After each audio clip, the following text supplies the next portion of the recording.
Bienvenido, Camilo, a este espacio.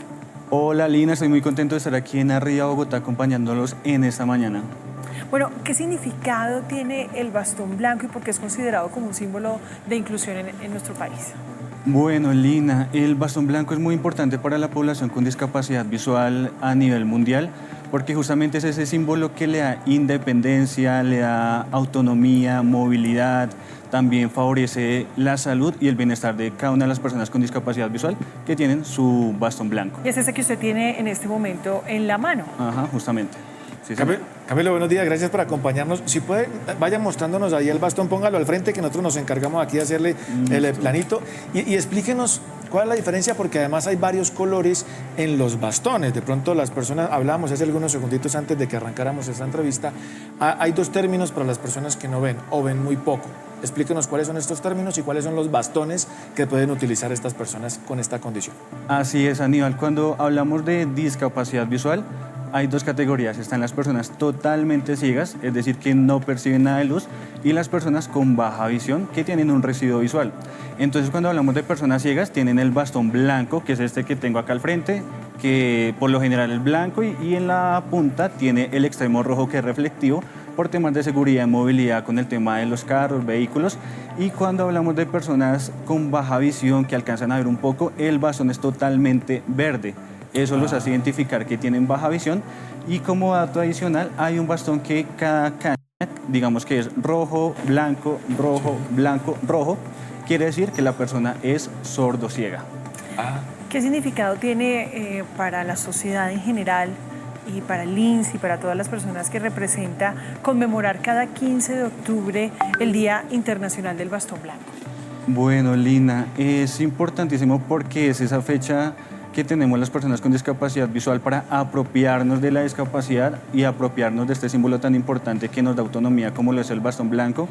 Y es importante mencionar que esta fecha se viene celebrando a nivel internacional hace mucho tiempo, pero Colombia la adoptó en el 2022 con la ley del bastón blanco, y esta ley permite justamente que haya un acceso a la población con discapacidad visual, porque justamente hay personas que las vemos que no tienen el bastón, simplemente andan con un palo o algo tratando de movilizarse, y esta ley permite que las personas con discapacidad accedan gracias al CISBEN. Entonces es fundamental que todos nos apropiemos del bastón y obviamente las personas que no tienen la discapacidad respeten este símbolo. Camilo, en su caso, hablábamos también hace algunos segundos, usted no ve nada. Sí, señor, persona ciega. Persona ciega. Uno lo ve, en apariencia física le ve los ojos pues muy bien, y la gente de pronto se confunde, y usted me contaba que incluso pasa en Transmilenio, que es su día a día. ¿Cómo es un día a día para una persona que es totalmente ciega o con visibilidad reducida, y la gente sí colabora, sí le ayuda a las personas, o hay gente que todavía no ha entendido que todos podemos llegar a una situación de una condición visual? Aníbal, es complejo en una ciudad que hay como tanto caos, tanta cosa, donde todo el mundo va de afán. Créeme que todavía falta mucha cultura. Pasa, te contaba que a veces uno va en el transporte público y la gente como, oiga, deme la silla, se llama el puesto, y uno como, pues tengo discapacidad visual, ¿no? Entonces cuando uno muestra el bastón como, sí, qué pena, lo siento, no me había dado cuenta. Entonces sí falta mucha cultura. Digamos que a veces pasa que pues en lo personal la gente no se va distraída, patea el bastón.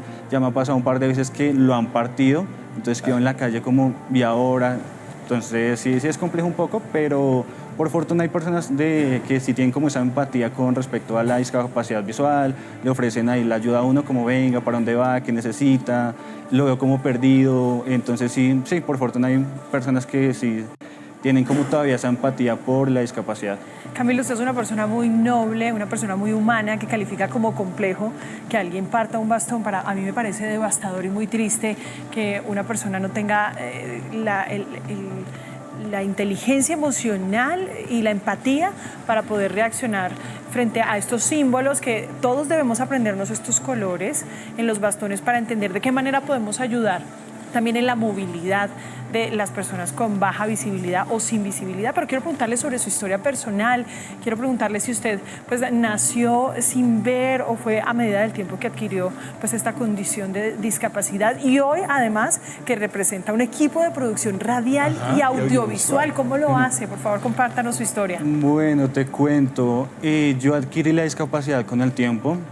A los 13 años más o menos fue que detectaron que tenía glaucoma, lastimosamente se detectó muy tarde, ya no había nada que hacer, entonces ahí empecé todo un proceso de rehabilitación, volver a aprender a caminar, a aprender a usar el bastón, leer en braille, bueno, empieza como toda una adaptación, volver a empezar de cero y en ese camino, bueno, digamos que me fui apasionando por la radio, yo soy comunicador social de profesión, entonces ahí me fui apasionando por la radio, los medios de comunicación y justamente ahí es donde llegó al equipo de producción radial y audiovisual del Instituto Nacional para Ciegos, donde pues tenemos toda una parrilla de contenidos especializados en discapacidad para generar inclusión, explicarle a las personas, oiga, desde el mismo lenguaje generamos inclusión, porque a veces pasa que, ay, es que él es cieguito.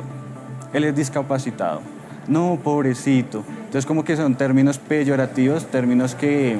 Claro, porque allí utiliza el disminutivo, pero la palabra ciego está bien utilizada o es persona con discapacidad visual. Ciego o persona con discapacidad visual. Las dos están bien. Las dos están bien. Ya el error es cuando entramos con el peyorativo o el Disminutivo. Ajá, diminutivo que es cieguito. No, y le ponen el tono como, ay... Okay. Es que no ve, ¿Y cómo le fue en la universidad? ¿Cómo fue ese proceso académico suyo? Pues por fortuna siento que soy un privilegiado, me ha ido muy bien. Siempre siento que es un tema primero de voluntad de las dos partes, tanto de uno como de ceder, no es como, es que tengo discapacidad y tienen que hacerme esto, tienen que... No, uno entender que estamos en una sociedad donde todavía faltan muchas cosas, pero también de las directivas, de los docentes, de sentémonos, oiga, yo no he tenido ningún estudiante con discapacidad, ¿usted cómo hace? ¿Cómo hacemos los parciales? ¿Los hacemos oral o usted lo escribe en braille? Entonces es un tema de llegar a acuerdos, de consensos con las diferentes partes y en general no, me fue bien, ya ahorita también ando estudiando una especialización, entonces... ¿Y en qué se va a especializar? En marketing digital. Camilo, yo de eso le quiero preguntar hablando de la era digital, porque yo lo veo que usted tiene celular. Y estaba ahí. Claro, ¿cómo hace para manipular el celular? ¿Es una aplicación especial? Porque mucha gente de pronto está pasando por una situación en este momento y dicen, mire, usted, como el caso suyo, tiene glaucoma, lo más probable es que pierda toda la visibilidad o de pronto... Nadie está exento de un accidente. ¿Cómo pueden salir adelante y hacer una vida, no sé, y me disculpa si lo digo en un término que no es correcto, una vida normal o medianamente normal o lo más cercano a como si alguien pudiera ver? Porque igual... Sí, mira, Aníbal, por fortuna siento que ahorita estamos en un punto donde la tecnología nos está ayudando bastante. Con respecto, digamos, al uso de los celulares, de los computadores, hoy en día hay algo que son los lectores de pantalla, son voces sintéticas como los asistentes de voz y uno lo que hace es simplemente darles comandos, indicaciones y él le va leyendo lo que aparece en pantalla, solo le lee el texto, hasta ahí. Entonces para lo que son mensajes se los lee, correos, si yo voy a buscar algo en internet, oiga, quiero buscar sobre el Día del Bastón Blanco, entonces él me va a empezar a leer. Pero digamos que ahorita con todo el tema de inteligencia artificial siento que está evolucionando bastante y ya hasta describe las imágenes, entonces es genial porque ya uno empieza a acceder a la información, porque antes simplemente, o si no tenía alguien que me leyera, pues hasta ahí quedaba, no me enteraba de las cosas, pero gracias a la tecnología y a aquellas personas que están adquiriendo la discapacidad, que están en ese proceso, no es fácil, lo he vivido, no es fácil el hecho de aceptar de que un día para otro te levantes y no ves, pero con calma, con paciencia, con el apoyo de ese núcleo familiar y con mucha constancia se puede salir adelante y aprovechar todas esas herramientas. Ya hoy en día falta bastante, pero sí, digamos que hay leyes, hay avances en temas de inclusión que han favorecido la vida de las personas con discapacidad visual. Camilo, usted tocó un tema que es muy importante y es la salud mental y es justamente el proceso por el que cada una de las personas que pierde la visión o que desde su nacimiento no la tiene, atraviesan para poder afrontar la vida en la sociedad en la que estamos inmersos, una sociedad que muchas veces pues, no es empática, no genera los espacios o la movilidad para las personas con discapacidad visual. De las personas que trabajan con usted, de los grupos de personas a los que usted le habla, ¿cuáles son esos casos a los que se ha enfrentado? ¿Por qué han tenido que atravesar esta situación de ceguera, licor adulterado, accidentes? ¿Cuáles son los casos más frecuentes que se ven? Mira que dentro de los contenidos que nosotros generamos en la emisora, por lo general hay muchas entrevistas, conocemos historias de vida que créeme que yo digo, a veces me quejo es de nada, de cosas sencillas, de cosas que uno dice. Hay historias de vida, sobre todo que en lo personal a mí no me ha tocado que me cierren la puerta en la cara, que me digan no, por tener una discapacidad no le vamos a recibir, no le vamos a dar trabajo así como directamente, pero conozco historias en donde en la cara se los dicen, no podemos recibir a su hijo con discapacidad porque tiene la discapacidad, porque es ciego, no sabemos y no nos interesa y le cierran la puerta en la cara. O, bueno, tratos, palabras que uno dice, por Dios, hay personas que en serio les ha tocado muy duro el tema de la aceptación de la discapacidad visual y es complejo. La salud mental es duro el hecho de ese cambio de vida y justamente digamos que algo positivo del bastón blanco es que nos da esa autonomía, esa independencia de decir, ¿sabe qué? Tengo ganas de ir por un helado, cojo el bastón, salgo, tengo como que beneficia ese bienestar personal y me da esa autonomía que yo digo, bueno, por lo menos como que puedo salir adelante, puedo desenvolverme de una manera relativamente normal. Camilo, usted dice que si sale por un helado y Aníbal, muchas veces nosotros en los andenes nos encontramos con unas baldosas que tienen unas líneas, unas protuberancias. Muchas personas les gusta, a otros no les gusta, pero esa es una herramienta clave que se fusiona muy bien con ese bastón blanco. ¿Cómo llegan ustedes al destino que se proponen en la mañana? Bueno, te cuento, esas son las baldosas podotáctiles. Se llaman así, ese es el nombre técnico de estas baldosas. Y como dato curioso, hay dos baldosas, una que son en forma de líneas y otra que es en forma de puntos. Cuando la baldosa es en forma de líneas, quiere decir que camine con total tranquilidad. Cuando nos encontramos los puntos, quiere decir alerta, hay algo. Puede ser que ya llegó a la esquina, entonces hay un cruce, o puede ser que la entrada a un parqueadero, entonces como tenga precaución que pueden estar saliendo vehículos. Esas son las líneas podotáctiles que realmente funcionan bastante porque digamos que dentro de este proceso de volver a caminar con el bastón, algo que me ha costado es andar en línea recta. Me dicen, vaya derecho de frente. Y usted se desvía de los helados. Ajá, exacto. la vieja excusa. Me quedo ahí comiendo helado, entonces esta baldosa ayuda bastante, pero pasa que la tienda donde venden los helados, para promocionarlos, saca y atraviesa algo justo sobre la baldosa. Esa publicidad que se atraviesa. La publicidad, el restaurante también, el de las pizzas también, el de la moto que no pagó el parqueadero, la parquea en el andén y la ubica sobre la baldosa podotáctil.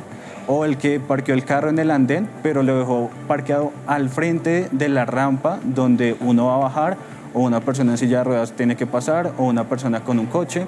Entonces son muchos obstáculos que uno tiene que estar superando día a día ahí al movilizarse, pero bueno, la baldosa y el bastón le ayudan bastante a uno. Camilo, ya se nos va terminando el tiempo. ¿Y cuál es el papel que puede desempeñar la ciudadanía para construir entornos accesibles, más amigables con personas con discapacidad visual o alguna otra discapacidad? Porque usted lo acaba de decir también, personas en silla de ruedas, personas sordociegas. ¿Cómo podemos construir un poco más de empatía? Yo creo que es el hecho de voluntad.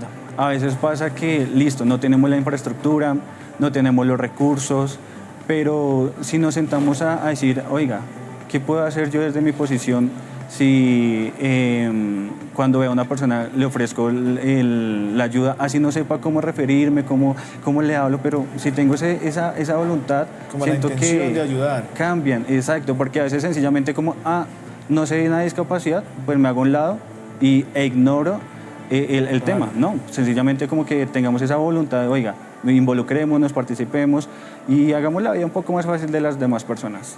Camilo Garnica, integrante del equipo de producción radial y audiovisual del INSI. Usted enorgullece a este gremio de periodistas y comunicadores. Por favor, invite a la ciudadanía a escucharlo en sus contenidos como comunicador y también a resaltar la importancia del bastón blanco.